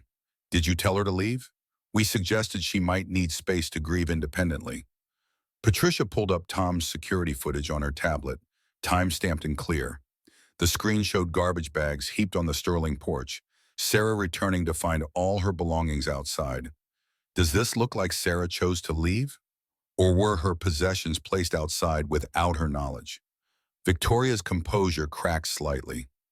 That was a misunderstanding. I was cleaning. You told her she wasn't family anymore. Patricia's voice stayed level. You said Michael married beneath himself. You gave her until sunset to leave, or you'd call the police. Yes or no, Mrs. Sterling? The silence stretched long enough that the judge leaned forward. Answer the question, Mrs. Sterling. I may have said something harsh in grief. Victoria's hands twisted in her lap. I wasn't thinking clearly. Did you attempt to sign Emma out of school without Sarah's permission 3 weeks ago? I wanted to see my granddaughter. Answer the question. The judge's tone brooked no evasion. Yes. Victoria's admission came quietly, but only because Sarah was keeping her from me. Patricia introduced the principal's statement documenting the attempted pickup, Victoria's claim of a fake emergency. Then Sarah took the stand, and the truth came out in careful detail. Michael's sudden death, the Sterling's strange behavior at the funeral, catching Robert searching through belongings, overhearing the whispered conspiracy about preventing her from finding a cabin. The eviction, Victoria's cruel words, finding Michael's note describing James's property and the evidence hidden there, the desperate drive north during the storm, discovering the collection and the documentation of William Sterling's fraud. Patricia entered James's letter into evidence, reading key passages aloud. Your father is weak when it comes to money. If I leave this collection to him through normal channels, it will be gone within a decade. This collection passes to Michael because he's responsible. Robert is not. Ms. Thornton objected repeatedly, but Judge Rodriguez allowed it. I need to understand the full context if this custody petition is truly about money rather than the child's welfare. Then Patricia played James's audio recordings. The courtroom listened to Robert's voice demanding control of his father's assets, claiming James was senile. James's firm refusal, his explanation that Robert had already squandered everything he'd been given. The documentation of Robert's attempted conservatorship proceedings. Samuel took the stand, his testimony carrying the weight of decades practicing law. I worked with James Sterling for 15 years. He was brilliant, meticulous, absolutely sound of mind. I witnessed the property transfer to Michael in November 1997. James explained his reasoning clearly. He didn't trust Robert with the collection. He believed Michael was responsible and would use it to build security for his family. The transfer was James's explicit wish, executed with full competence. Then Samuel dropped the revelation about the 1952 fraud. There's something else the court should know. In 1952, Robert Sterling's grandfather, William Sterling, embezzled $840,000 from 3 mining partners. He falsified documents showing their mine had failed, when in fact it produced millions in silver. Those 3 families, Chen, Murphy, and Rodriguez, lost everything. Judge Rodriguez went very still. Rodriguez. My great-grandfather was Luis Rodriguez. He was William Sterling's partner. Samuel nodded. James Sterling discovered this fraud in 1995. He was horrified by what his father had done. He set aside $5 million for each family as restitution. He wanted Michael to execute the plan, to make things right after 70 years. The judge's face had gone hard. My great-grandmother died in California fieldworker housing, believing her husband had failed through his own incompetence. We grew up with that shame. Patricia's voice cut through the heavy silence. Your Honor, I need to disclose something. I'm Patricia Chen. My grandfather, Thomas Chen, was another of William Sterling's victims. I'm here representing Sarah, not just as her attorney, but because James Sterling tried to make restitution to my family for crimes Robert Sterling's family committed. The judge looked at Robert with new understanding. Mr. Sterling, did you know about your grandfather's fraud? Robert's attorney tried to intervene, but Robert was already speaking, his face pale. I found out in 2015, found references in family papers. I was terrified if it became public, our reputation would be destroyed. My business, Victoria's political connections, everything would collapse. So when Michael started researching his grandfather's property, you panicked. Patricia's words weren't a question. When he died before he could find it, you thought you were safe. But then Sarah found Michael's note. That's why you threw her out. Judge Rodriguez finished the thought. You needed her gone before she discovered evidence of your family's crimes. Victoria's carefully maintained composure finally shattered. She stood abruptly, her voice rising. We built everything we have on the foundation William Sterling created. We couldn't let some 90-year-old secret destroy us. We couldn't let Sarah and that cabin ruin everything. Robert reached for her arm. Victoria, stop talking. No. Victoria pulled away, her face twisted with something between rage and desperation. It's over, Robert. James made sure we'd lose. He always thought he was better than us, more moral. She turned to the judge. I'm not proud of what we did, but our family has contributed to this community for generations. We couldn't let William's mistakes define us forever. Even if it meant separating a child from her mother? The judge's voice carried disgust. Even if it meant trying to steal an inheritance James explicitly left to his grandson? Victoria said nothing. Robert stared at his hands. Judge Rodriguez called a brief recess. When court reconvened 20 minutes later, his ruling came swift and final. I've heard enough. Mrs. Sterling's testimony makes it abundantly clear this custody petition is not about Emma's welfare. It's about controlling her inheritance and suppressing evidence of historical fraud.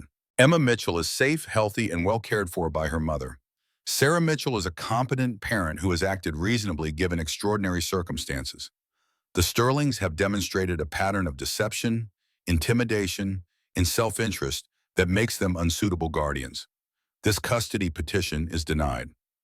Furthermore, Robert and Victoria Sterling are prohibited from contact with Emma Mitchell except through supervised visitation arranged by Sarah Mitchell at her sole discretion. They are permanently enjoined from any further attempts to claim custody or interfere with Sarah's parenting.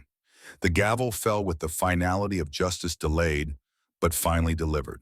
Sarah felt air rush back into her lungs. felt Emma's weight in her arms as Tom brought the little girl back into the courtroom, felt something that had been clenched tight in her chest for months finally release. "We won, Mommy." Emma's whisper carried wonder and relief in equal measure. "We get to stay together." "Yes, baby." Sarah pressed her face into her daughter's hair. "We get to stay together. Always." Robert and Victoria left without speaking, Victoria's perfect composure destroyed, Robert's shoulders hunched with defeat. In the hallway, reporters swarmed with questions about the fraud revelation, but the Sterlings pushed through and disappeared. Judge Rodriguez called Sarah to his chambers after, his stern expression softening slightly. "Mrs. Mitchell, I'm referring this matter to the district attorney regarding the 1952 fraud. Statute of limitations typically wouldn't apply, but newly discovered evidence changes things. Your family and mine deserve justice." He paused, then added quietly, "My great-grandmother never recovered from what she thought was her husband's failure. Knowing it was theft, not incompetence, would have changed everything for her. Thank you for bringing this to light." With the custody case resolved, the probate dispute collapsed within weeks. Robert's attorney filed a contest claiming the estate should go to Robert as James's son. But after the custody hearings revelations, Robert's credibility was destroyed. The probate judge, a different magistrate, but one who'd read transcripts of the custody proceedings, gave Robert's challenge short shrift. Property was transferred to Michael Sterling legally in 1990. It was separate from the main estate. Michael died intestate. Under state law, the estate passes to his widow Sarah and daughter Emma. James Sterling was demonstrably competent when executing the transfer. His reasons for bypassing his son are clearly documented and legally sound. Robert Sterling's contest is denied. He is ordered to pay all court costs. He is permanently enjoined from any contact with or claim upon the property. The ruling came down on a Wednesday afternoon.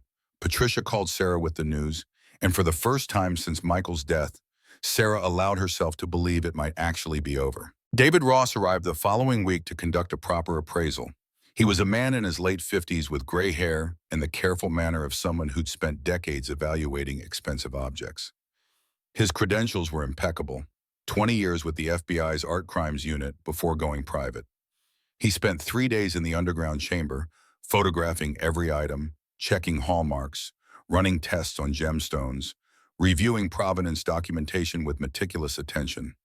Finally, he sat across from Sarah at James's desk and delivered his assessment. "Mrs. Mitchell, in current market conditions, you're looking at approximately $227 million. The number was so incomprehensible that Sarah couldn't process it. It existed in some realm beyond her understanding, a figure that had no relationship to her life or experience. David broke it down. "Gold is $64 million. Prices have increased substantially since James's estimate. Gemstones are $91 million. Several are exceptionally rare colors. The artifacts are $47 million. Some pieces are museum quality. The land and mineral rights are $25 million. Those areas have appreciated significantly." He paused, then added a crucial warning. "But collection this size, you can't liquidate quickly. Flooding the market crashes prices. You'll need years of careful sales through proper channels. And you'll need professional security. Word gets out about this, you'll have every treasure hunter and con artist in the country trying to reach you." Patricia had already anticipated this. "We establish a foundation, move the artifacts into its care, sell portions of the gold and gemstones gradually through reputable dealers, put the proceeds into diversified investments managed by fiduciary advisors. You live off the returns without touching the principal. First, though, we execute James's restitution plan." Samuel's voice came firm despite his age. "That's what Michael would have wanted. That's what James intended." "Absolutely." Sarah had never been more certain of anything. "That's why he left the note. That's why he wanted me to find this place, to finish what he started." The restitution ceremony took place at the cabin on a clear spring morning, 3 months after the court victories. Frank Murphy arrived with members of his extended family, 3 generations gathering to witness the vindication of their grandfather's name. Patricia and Samuel came with cousins and nieces who'd grown up with the shame of Daniel Chen's supposed failure. The Rodriguez family sent representatives from California, Luis Rodriguez's great-grandchildren, now in their 60s. Sarah stood before them with legal documents transferring $5 million to each family, not as payment or settlement, but as restitution, as acknowledgement of theft, as recognition that their ancestors hadn't failed but had been betrayed. Frank spoke first, his weathered face wet with tears. My grandfather died believing he'd destroyed our family through bad decisions. Every conversation I remember with him was marked by that shame. To know he was defrauded, that he was the victim rather than the failure, this doesn't bring him back, but it clears his name. That means everything. Patricia's voice shook when she addressed the group. My father grew up believing his father was foolish. We carried that belief like a curse for 70 years. James Sterling could have buried this like his son wanted. Instead, he chose truth. He chose justice. We're grateful beyond words. The Rodriguez family spokesperson, a woman in her 60s named Maria, held the legal documents like they were sacred texts. Our great-grandmother died in California believing her husband had failed her. Our family struggled in the fields for generations, always wondering why we couldn't succeed like other families. Now we know. Now we understand. This restitution can't undo the past, but it honors the truth. That's a gift. Samuel, leaning heavily on his cane, spoke last. James Sterling was my friend and client for 15 years. He agonized over how to make this right, how to honor his father's memory while acknowledging his crimes. This foundation, this restitution, it's James's legacy. Not the money, but the commitment to justice even when it's personally costly. They broke bread together afterward, a meal Frank had prepared, venison and potatoes and bread still warm from the oven. Three families brought together not by blood, but by shared history of being wronged, now bound by the knowledge that someone had cared enough to try to make it right. The Henry Sterling Heritage Foundation opened its doors 6 months later. Sarah established it as a nonprofit with a clear mission: preserve historical artifacts, support mountain conservation, provide scholarships for descendants of fraud victims. The board included Patricia, Frank, David Ross, and representatives from each of the restitution families. Many of the artifacts moved into the foundation's climate-controlled facility in Denver, properly secured and occasionally loaned to museums for educational purposes. The foundation provided Sarah with more than financial management. It gave her purpose beyond simply being wealthy.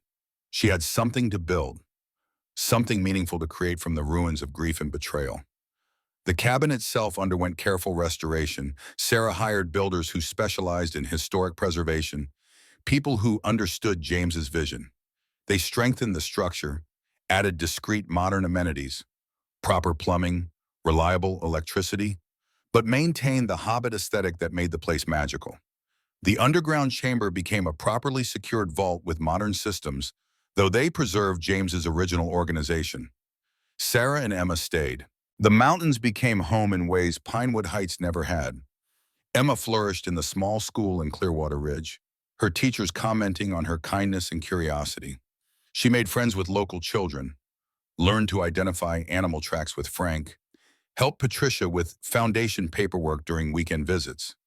Frank stopped by 3 times a week, bringing firewood in winter and fresh vegetables in summer, teaching Emma wilderness skills her great-great-grandfather would have approved of. He became the grandfather Emma had never really known, patient and kind and solid as the mountains themselves. Tom Drake rented a cabin 3 miles away, close enough to help if needed, but far enough to give them privacy. He installed security systems, taught Emma basic self-defense, and gradually became part of their chosen family. Sometimes Sarah wondered if there might be more between them eventually, but for now, friendship felt like enough. Stability mattered more than romance. Patricia and Samuel visited monthly, Patricia handling foundation business while Samuel told Emma stories about James. The old man's health was failing, but his mind stayed sharp. Emma called him Grandpa Sam without prompting, and the joy on his face when she did made Sarah's chest ache with gratitude. They had built a family, not through blood, but through shared commitment to justice and care for one another. That family felt more real than the Sterlings ever had. Sarah heard through Frank, who heard through courthouse contacts, that Robert and Victoria had sold the mansion, downsized dramatically. Robert's business had collapsed after the fraud exposure, clients abandoning him, contracts canceled. Victoria's political connections had evaporated, her carefully cultivated reputation destroyed by revelations of her family's crimes. They'd moved to a smaller city in Wyoming, living quietly in circumstances that would have seemed prosperous to most, but must have felt like poverty to them. Robert filed bankruptcy, again in the third year after the trial. Sarah felt no satisfaction in their diminishment, only sadness that Michael's death had revealed such ugliness in people who should have been family. Emma asked about them once when she was 10. "Do you think they ever think about me?" Sarah considered her answer carefully. "I think they think about what they lost. Whether they think about you, the real you, the person you are, I don't know, honey, but you have people who love you for who you are. Frank and Han and Patricia and Grandpa Sam. That's the family that matters, yeah." Emma's voice carried understanding beyond her years. "Real family chooses to love you. They don't have to, but they do anyway." Exactly. Sarah pulled her daughter close, breathing in the scent of mountain air and strawberry shampoo. Exactly right. 3 years after finding the cabin, Sarah stood in the doorway on a spring morning, watching Emma help Frank plant trees on the property. The 11-year-old laughing at something the old ranger said, and realized with sudden clarity that they'd made it. Not just survived, but genuinely thrived. Emma was confident, healthy, surrounded by people who cherished her. The foundation was doing meaningful work. The cabin had become a true home.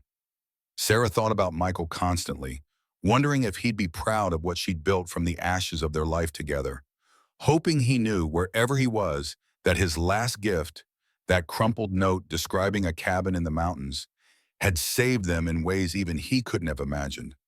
The round door stood open behind her, golden light spilling from inside, smoke curling from the chimney. A hobbit house built by a dreamer, filled with treasure by a careful man, transformed into a home by a mother who'd refused to surrender to grief or cruelty or impossible odds. Victoria had said they weren't family anymore, but she'd been catastrophically wrong. They were the family that mattered, the family James had trusted, the family that would carry his legacy forward with honor rather than shame. 5 years after that frozen night when Sarah had staggered through a blizzard carrying her daughter toward coordinates that might have led nowhere, she stood in the same doorway watching Emma, now 13, play with a golden retriever the girl had named James over Sarah's mild protests. The dog was Emma's idea, her project, her responsibility. She'd saved allowance money Sarah provided from foundation stipends, researched breeds, made presentations about why a dog would be good for mountain living. Frank had helped her find a reputable breeder. Tom had taught her training basics. Now the gangly puppy followed Emma everywhere, devoted with the uncomplicated loyalty only dogs could manage. Emma wore Michael's old jacket sometimes, though she'd long since outgrown it. She kept it in her closet like a talisman, a connection to the father she was already starting to forget, despite Sarah's efforts to keep his memory alive. The girl wanted to study archaeology in college. She'd fallen in love with the artifacts in the Foundation's collection, obsessed with the stories objects could tell about lives long ended. The property had transformed over 5 years. Sarah's garden produced vegetables and herbs during the brief mountain summer. Her workshop, a small building Tom had helped construct, housed the desk where she wrote children's books about a girl who discovered a magical cabin. The stories were fictionalized enough to protect their privacy, but real enough that writing them felt like processing everything they'd endured. The books sold modestly in regional markets. Sarah didn't need the income, but she needed the purpose, the sense of contributing something beyond managing inherited wealth. Solar panels sat discreet on the hillside, providing power without disturbing James's aesthetic vision. Hiking trails wound through the property, marked and maintained for the educational programs the foundation ran. A small research station housed visiting archaeologists and historians who studied the collection. Frank was 70 now, his movements slower, but his mind and humor intact. He'd used his family's restitution money to buy adjacent land, creating a wildlife preserve that connected to their property. He stopped by twice a week now instead of 3 times, bringing firewood in winter and stories year-round. Tom lived in the cabin 3 miles away, still their security consultant, but also just their friend. He'd taught Emma to shoot, to track, to defend herself. Sarah had watched their relationship develop with gratitude. Tom gave Emma the practical skills and steady male presence she needed without trying to replace Michael. Patricia was 59 now, her gray hair completely white, but her mind sharp as ever. She managed the foundation's legal affairs and visited monthly with Samuel, who at 83 was frail but determinedly alive. Emma had started calling him Grandpa Sam at age 8, and the old man lit up every time she did. He told her stories about James, about the old days, about building something meaningful from inherited responsibility. They had built a family, not through blood or obligation, but through shared commitment to justice and genuine care. That family felt more substantial than anything the Sterlings had ever offered.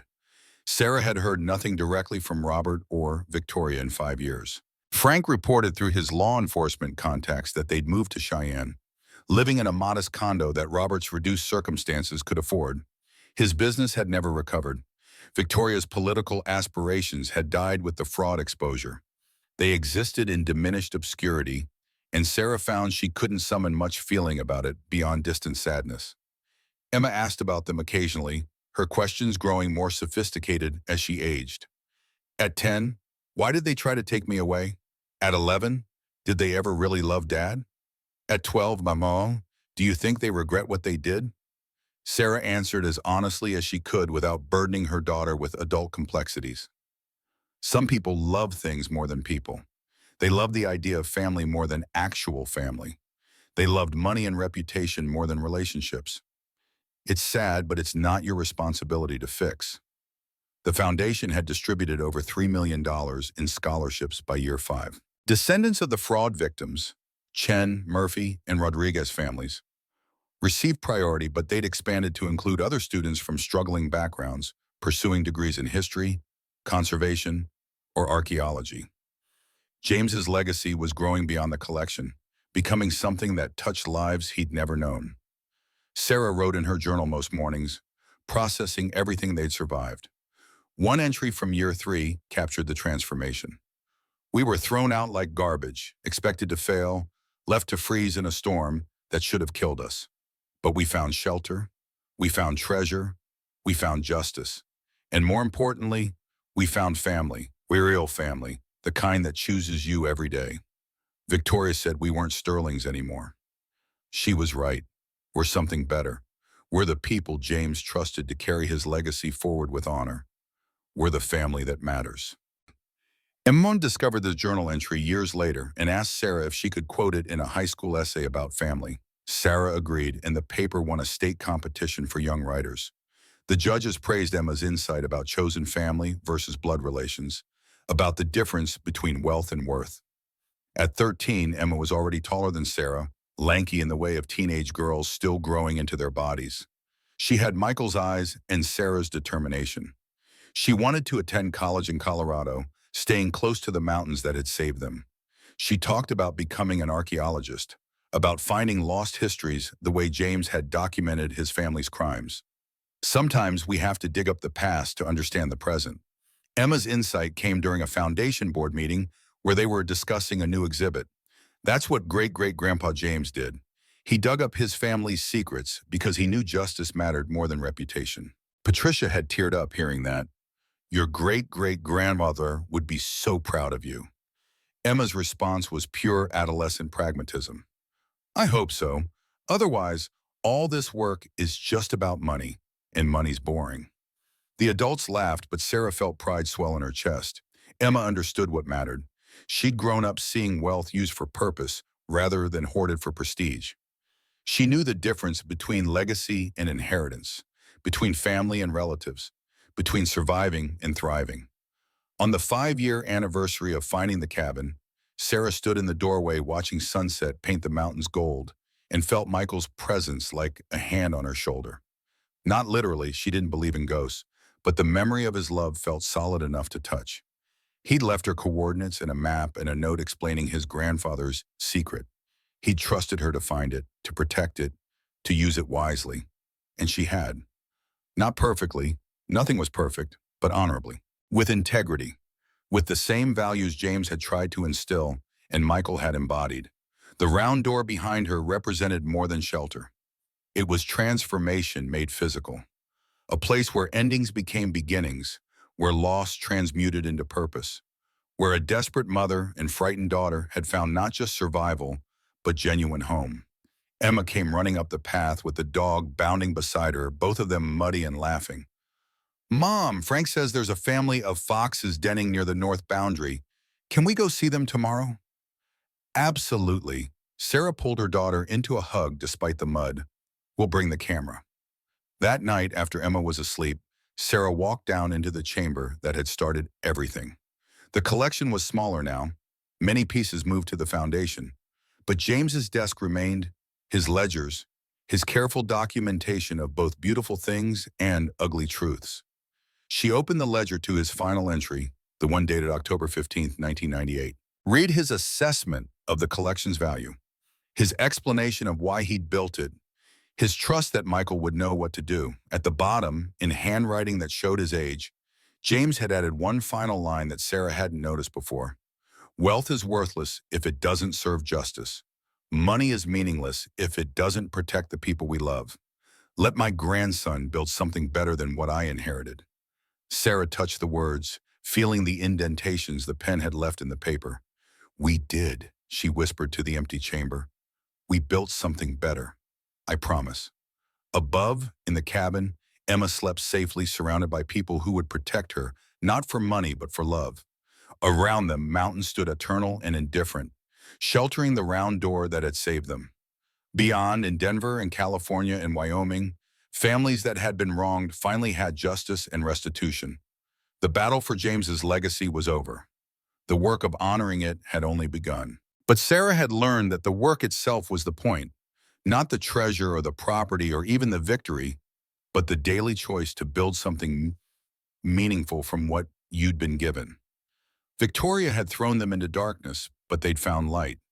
Robert had tried to take everything, but in losing, he'd lost himself.